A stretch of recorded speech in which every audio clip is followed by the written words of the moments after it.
Hi, Divas. We are back. We are on a little bit of a different day this week because I have finally finished the Booker long list. What? Listen, I am very proud of myself. There has been a lot going on, and for a hot minute, I didn't think I was going to make it, but here we are.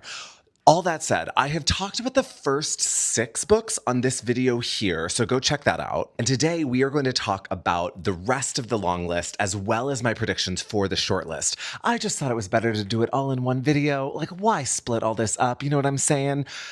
That said, I think it makes the most sense to talk about the books as they come up within my shortlist predictions. Yeah, we're going to try it that way. Okay. Now, also bear with me. I went a little wild and crazy. And this does not make me right. And I would argue this is not even necessarily how the Booker works. Maybe in any way whatsoever. But I noticed patterns in these 13. And so I grouped them based on theme and patterns that I saw. And I'm going to do kind of like a head-to-head grouping with one or sometimes a tie, sometimes 2 coming out as the victor, which will then ultimately come together as my short list of 6. Does that make any sense? Let's dive right in and I'll show you what I mean. So first up, these are our quiet books. These are our books that explore oftentimes intense subject matters, but in a very simplistic, almost subdued way. And the grouping of 3 that we're going head to head in this Booker cage match are Love Forms, Seascraper, and the South. Right? Do you follow what I mean? Do you see how these 3 kind of group together thematically? The South is a gay male coming of age story about family and secrets. I really did enjoy this one. And if you want to hear more about it, go watch that other video where I go do a deeper dive. Yeah.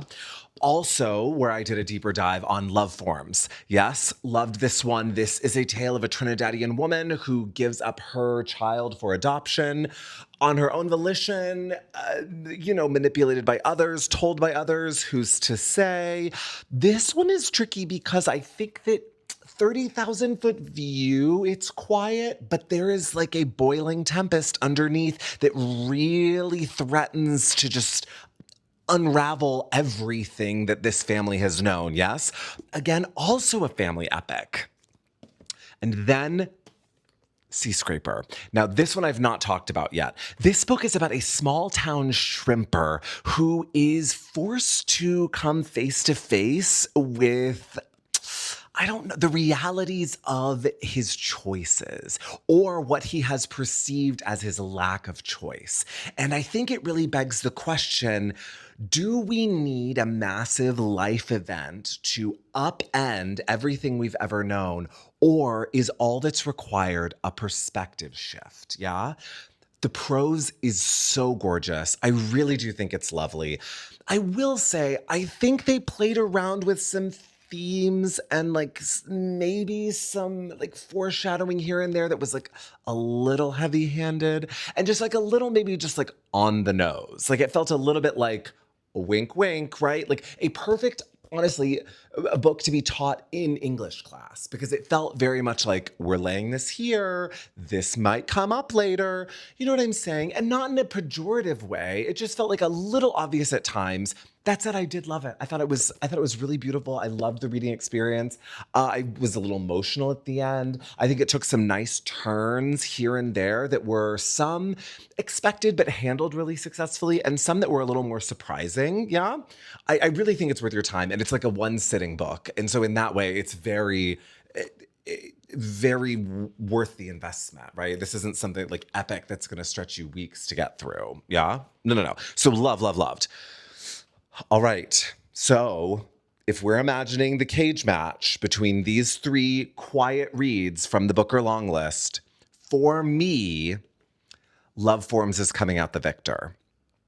I think it is the most complex of the 3. I think it has the most to say. out of the three. I think that the three are all very powerful, but I think that this one has the most rounded exploration of complex thoughts and ideas in a way that really resonated with me. Yeah, it got me literally from the jump, right at the beginning when you're in that boat, all the way to the end, where I'm not going to give anything away, but when, the experience that's happening there and the just the intense emotions that go along with the way that Claire Adam wrote this. So yeah, so for me, the first one on my short list from this bizarro world cage match that I have made up in my head is Love Forms. This second cage match is for the boys, yeah? First up, this is just like an exploration of maleness, yes? Of men and the madness of men. First one is Flesh. I talked about this one also on my review or discussion, exploration of the first half of the long list. I actually read this one a while before the long list came out. Spoiler alert, I loved it. And the other one is, this one is about it's really about an exploration of men and manliness and the inner workings and kind of withholding and emotional, I don't want to say stuntedness, but stuntedness, right? It's more along the lines, I think, of the limited vocabulary oftentimes that men develop to discuss and explore their own emotions and feelings and process life that is going on around them. Oftentimes, I think that there are men who kind of amble through life and it's happening to them and they don't have the tools to navigate it or to communicate about it successfully. Some of the most amazing dialogue when he's just completely withholding and it's so sparse and then not giving the other characters what they're asking for, and then he'll turn around and ask for those same exact things that he's not getting from others and doesn't understand why he's not getting them. Sir. Also, I think that the sparse prose is just brilliant and so artistically done. It's just very, very well crafted. I have a lot of respect for that work. And then we have The Rest of Our Lives. This is a story about a man in middle age who, and just letting you know, I'm not giving away anything. This happens within the first maybe 5 pages. His wife cheated on him.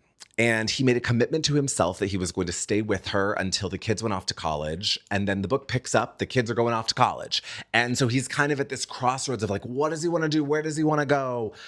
That didn't really work for me. I don't think that it was revelatory. And I think I want something more revelatory from my Booker reads.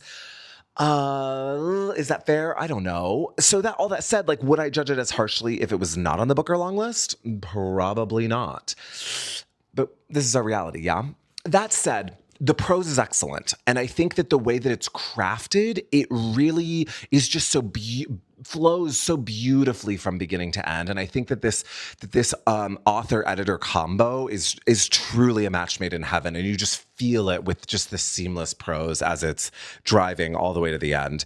There's some themes of basketball, which it makes sense, with the camaraderie and the community and aging into a sport versus aging out of a sport.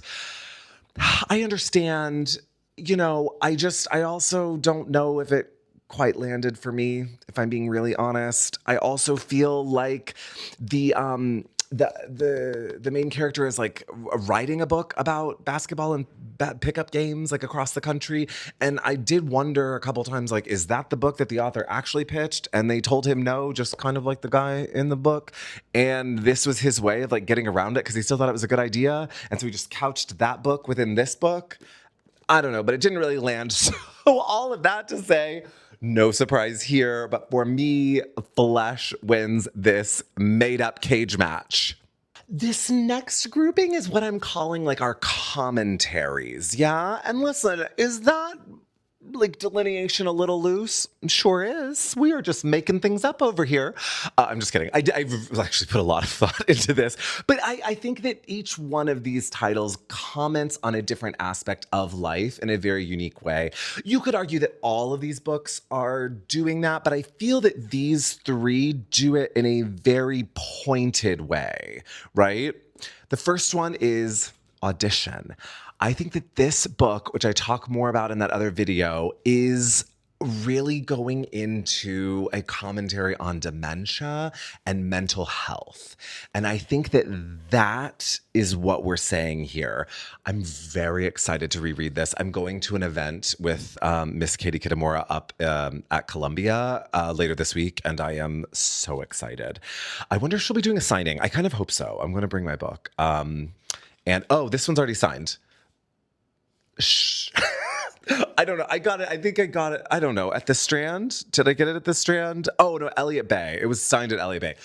I don't know. Maybe she'll just sign it twice. Yeah, personalized? Who's to say? But I think that that's really what this book is about. And now that it's been out for quite a while, I feel like I can kind of talk about that a little more pointedly.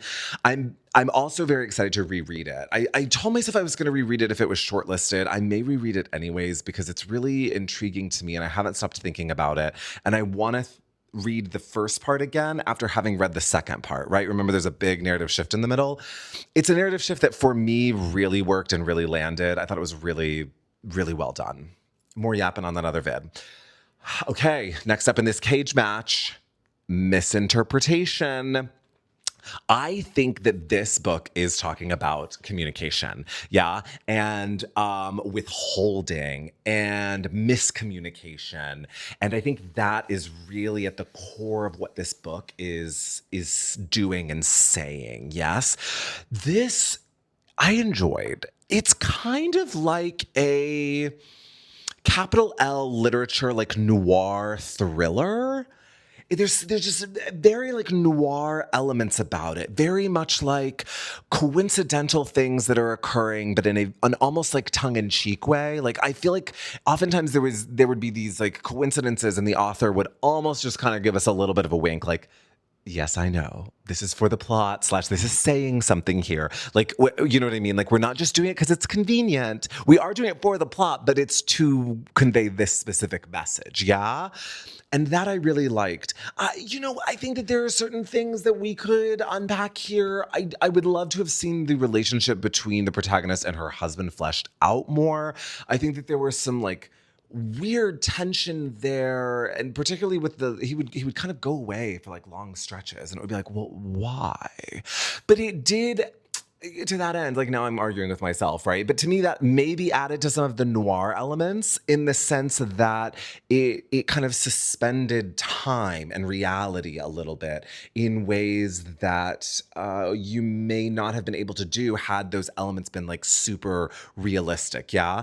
And yeah, so in leaning into that noir and that like thriller element, we do suspend our disbelief and we do kind of live in this world that's like a little loose from a reality perspective. Yes, I think it's beautifully written. I really love it. There's some panther imagery in here that comes through that is just a delight. I think it's incredible. I think it has an interesting commentary on the immigrant experience. But yeah, I think at the core, a lot of this is about communication and misinterpretation and miscommunicating. I think it's a solid book. It was fun to have it on the list because I feel like it's like very different than most of these here. Okay, and the last one in this cage match threesome is One Boat.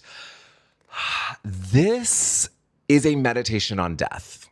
And I would argue that each one of these vignettes explores death from a different perspective. The final chapter takes everything and flips it all on its head and forces you to go back and review everything and process everything, kind of like meditate on everything through a brand new lens, which is a unique experience. Do I think it was successful? Maybe. I am sitting with it and still thinking about it. Do I know if it like worked for me in a way that felt like it's like Audition sits with me in a way that it's like, I don't quite know what it is, but I'm like constantly, like something in my subconscious is still trying to figure it out. Where like One Boat, I'm kind of like, oh, does that mean I have to go back and read the whole thing again? Did I not get it? And that I don't love. Where already I was talking about rereading Audition. So maybe I'm giving away the winner of this already, but that's okay. I will say Vignette 10, worth the read.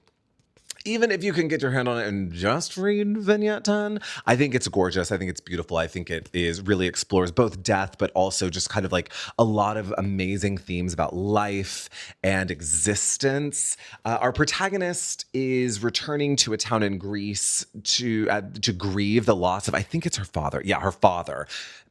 And she had been there previously to grieve the loss of her mother. That was what my little potential confusion. Yeah. So she's lost both her parents. She's grieving her father in the same place she grieved her mother. There are a lot of, returning characters whose lives have changed and evolved from the first time she was there and met them, and they were integrated into her life. But again, I really feel like the majority of this work is truly about death and a meditation on death through myriad angles and lenses, depending on, the plot points or the characters that they're surfacing in the different vignettes. I enjoyed it. But for me, the winner of this cage match has got to be the diva Miss Katie Kitamura's audition. Yeah? For me, again, is this how this works? No. Is that how we're doing it on this channel? Yeah, because it's more fun. Listen, I could rank all of these from 13th to 1st, but also it's the Booker. So it's just because I don't like something doesn't mean it's 13th feels so pejorative. Okay. And that's no disrespect to anyone talking about them that way. Live, laugh, love. Do whatever, ignites you. Because they can make fun of this. This is all made up and cuckoo, cuckoo, crazy. But I think it's kind of fun. Think of these like a cage match. And they also that was another way for me to get my mind around how to talk about them and how to group them, right? Because some of these are so tricky to quote unquote pit up against each other without any sort of scaffolding. And so this scaffolding has helped me. I hope you think it's interesting. I don't know. So, okay, the first half of my shortlist is Audition by Katie Kitamura, Flesh by David. I've really tried to learn this last name, and that's a me thing. I've really tried, and I do it wrong every time, and then I get here in front of this camera, and I get nervous, and then I know it's going to be wrong. So, Flesh. And Love Forms by Claire Adam. Okay, we are in our second to last cage match, and these are the books that I'm calling my form flexors. Yeah, they really take form and they turn it on its head. You could make an argument that one or two of the books in the previous sections did the same thing, but not in this same way. And I think that there are massive similarities with the ways that these two books took form and just kind of flexed it. Yeah. First one, Universality. Talked about this again on the other video. This title looks at the racism to class war pipeline in a very unique and fascinating way.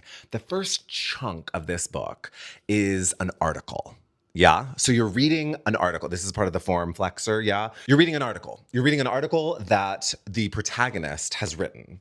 Then once you finish the article, it then moves into the work, and the rest of the work explores the characters that are orbiting the article, either directly related or obtusely related, but they're all somehow connected either to the author of the article or the article itself. I think it's done really well. I actually really loved this book. I think that the characters are both caricatures as well as very nuanced depictions of these vibrant characters. I think it's lovely. I really did love this book. And next, this is the one I literally finished this morning. The next form flexor is Endling. Order it. Go read it. You'll need to read this book. It is at its core about the Ukraine war. And it explores complicated themes in a very interesting, unique way. This takes form and flips it and turns it topsy-turvy. I don't want to give too much away about this, about the way that the form is being disrupted here, reimagined, expanded on. But I just want to say that it is crafted in such a way that nothing about this form, actually, neither for Universality either, but like nothing about this exploration of form feels masturbatory. Yeah, it is crafted and woven in such a way that it all comes together for me. I think that is a very successful work. I'm just trying to. The author becomes a character in a way. The story that she's telling is about the story, but it's really about something else, which then really ties back to the author. But it's also a novel, and so it's also not about the author. Yeah. But again, at the core, it's about the Ukraine war. And I think that it really asks a lot of interesting questions, and it points fingers in a way that doesn't feel righteous. It feels raw. Yes. I feel like there is also illuminating for me about the Ukrainian experience in ways and giving us like windows into how they, like a typical, again, because this author can't speak for all Ukrainians, but like how maybe a typical Ukrainian might be responding to this, both within the borders of Ukraine while this is happening, as well as abroad, those who have, since moved to either, I think in this instance, Canada. So yeah, it talks a lot about snails, which is so on the surface. Like, if that is what is keeping you from this book, do not let it be. And if that's what's drawing you to this book, you need to read it immediately, because that is such a like pulsing heartbeat of this work. And it just looks at it takes the snails and then uses them as this tool to force us to look at our connections to both, yes, our environment, but as well as each other. And oh gosh, it's lovely. I'm going to be honest. This was the toughest cage match for me. And if I could choose 7, I would throw the seventh cage match would be between Seascraper and Universality. Those two were really fighting it out for me for 7th place. But for this cage match, I've got to give it to Endling. Yeah. It's incredible. I really love it. We are in our final cage match. We have our last 3 titles. First one that I would like to discuss is The Land in Winter. It's actually true for a couple of these books, actually on this list, to be honest, but this is one of my favorite reads of the year. I'm going to be really honest, though. I did find myself, when I was away from it, I had a little bit of trouble coming back to it. But once I was in this world, I never wanted it to end. It is a story about 2 couples and their interpersonal relationships. And then it slowly opens that circle to explore the interpersonal relationships between these 2 couples and others in their orbit. It very subtly explores homosexuality between, in my opinion, both women and men. It explores infidelity in fascinating ways. It explores marriage in really unique ways. It explores parental and child, like adult-child relationships in really interesting ways. Pregnancy, rural life, and like rural interpersonal relationships. Y'all, and the Perrots. Andrew Miller.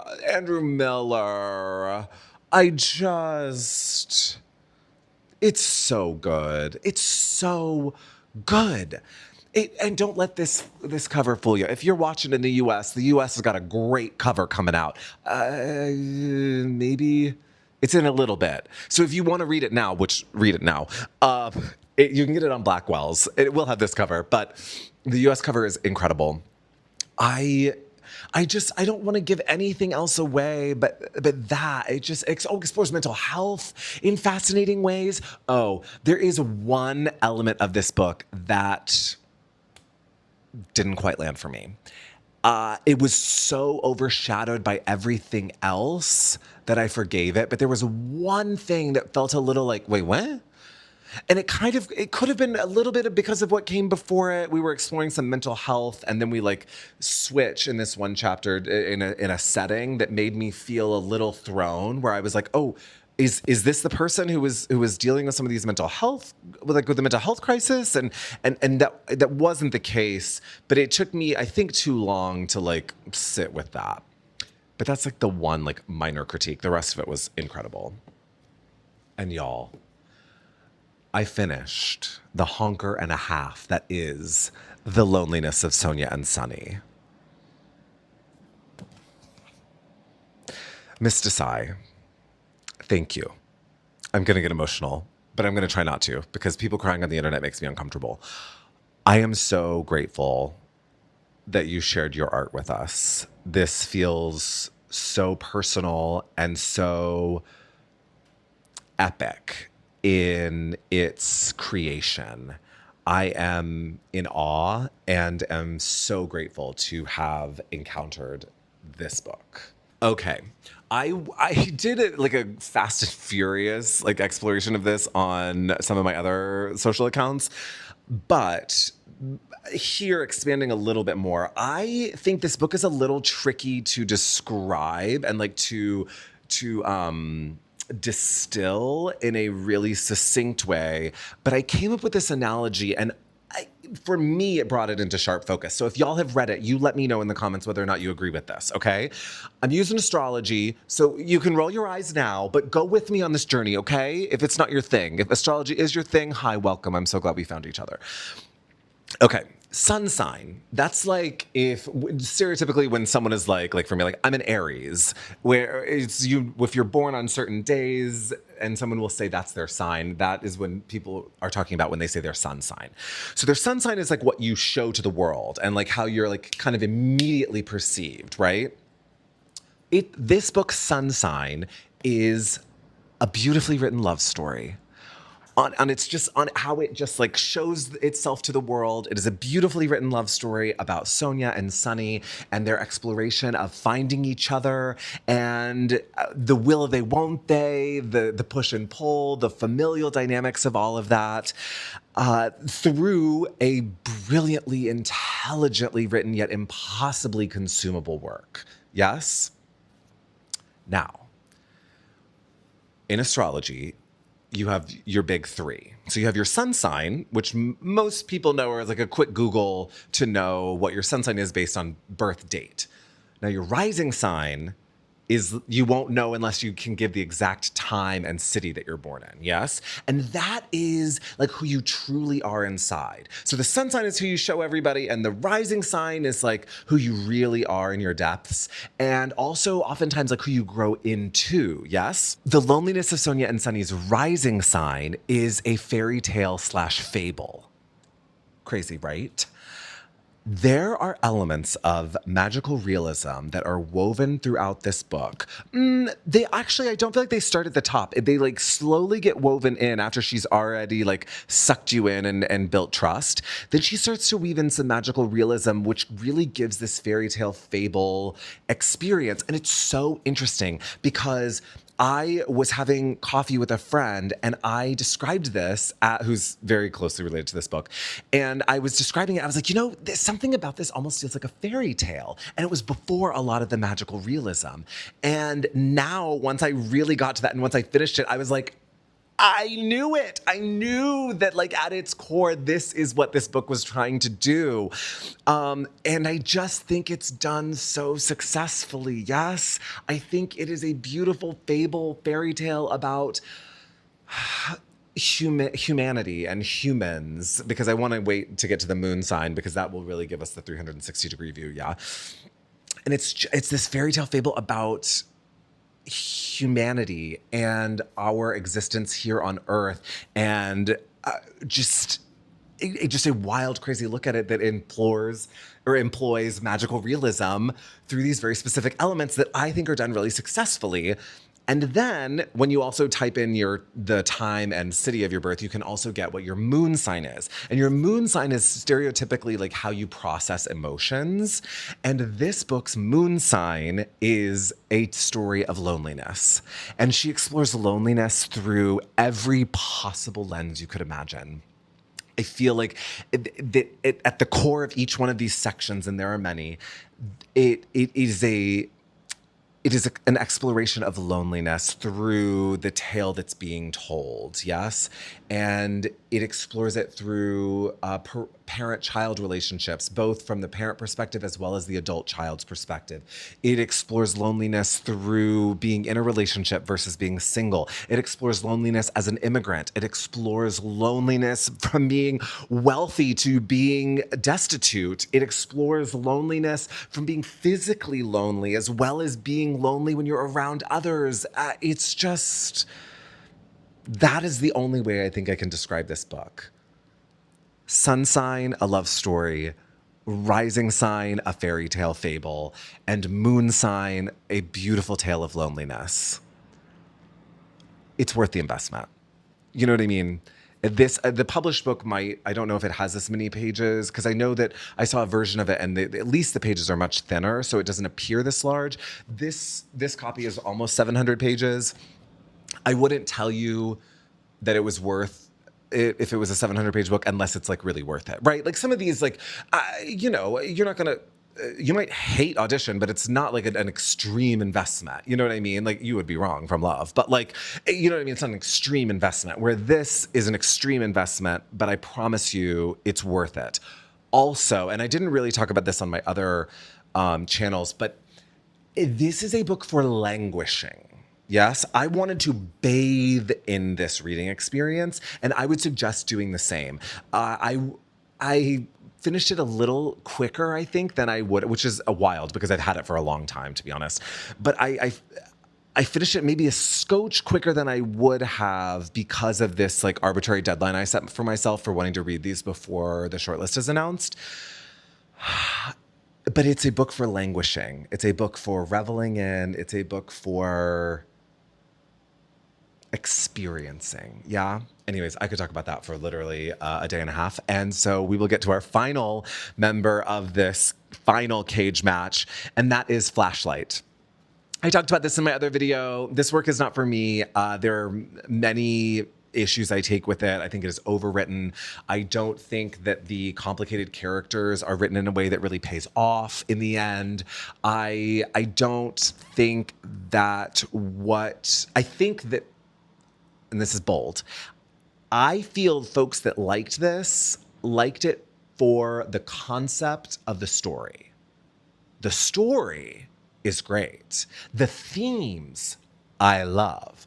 It's the execution against both the themes and the story that, for me, did not work. Now, who am I? This was also longlisted for the National Book Award. So who could... side note, I also hated Creation Lake that year. It was on all the lists. So, but like, listen, I may be the big idiot, and I'm fine being the big idiot because this is just my opinion, and this just did not work for me in any way. Also, I will say though, the crafting of this on the sentence level, genius, brilliant. Like, if only we could all craft sentences like Susan Choi. The sentences are gorgeous. I don't think that they're woven together in a way that leads me through the reading experience in a way as a reader I want to be led through the reading experience, yes? That felt more laborious to get through than a 700-page book. This flew in comparison. And I mean, that one had 440. So this one is 300 more pages and felt like a much easier reading experience.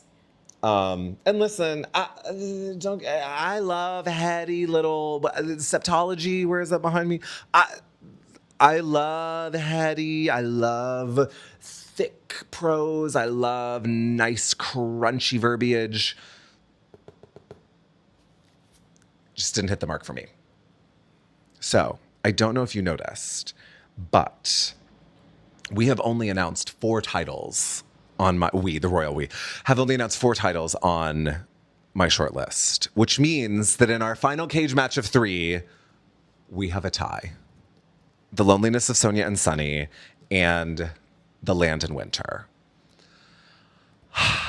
I choose my choice. I feel very solid in those choices. Okay, to recap, my shortlist for the Booker Prize for 2025 is Love Forms, Flesh, Audition, Endling, The Land in Winter, and The Loneliness of Sonia and Sunny. If I had to pick a seventh, it would be a tie between Universality and Seascraper. Is that fair? No. Is it my channel? I get to make up the rules? Yes. So that's my solid 6, and those two would have to go into a cage match for my 7th place. Listen, we can use the word prediction. My prediction, sure. I do think that I feel, and please let me know if you don't think so, I do think I've given pretty solid substantiation for seeing it through this lens and why I think it should be these 6 books. No variant from this will make me upset. I might roll my eyes at 1 or 2 of them if they make it onto the short list, but not upset. Anyways, these are my 6. I have had so much fun doing this, by the way. I hope that you all have had fun on this big, long journey. Let me know in the comments what your thoughts are, and I cannot wait to come back and chat about the shortlist and then the winner with you.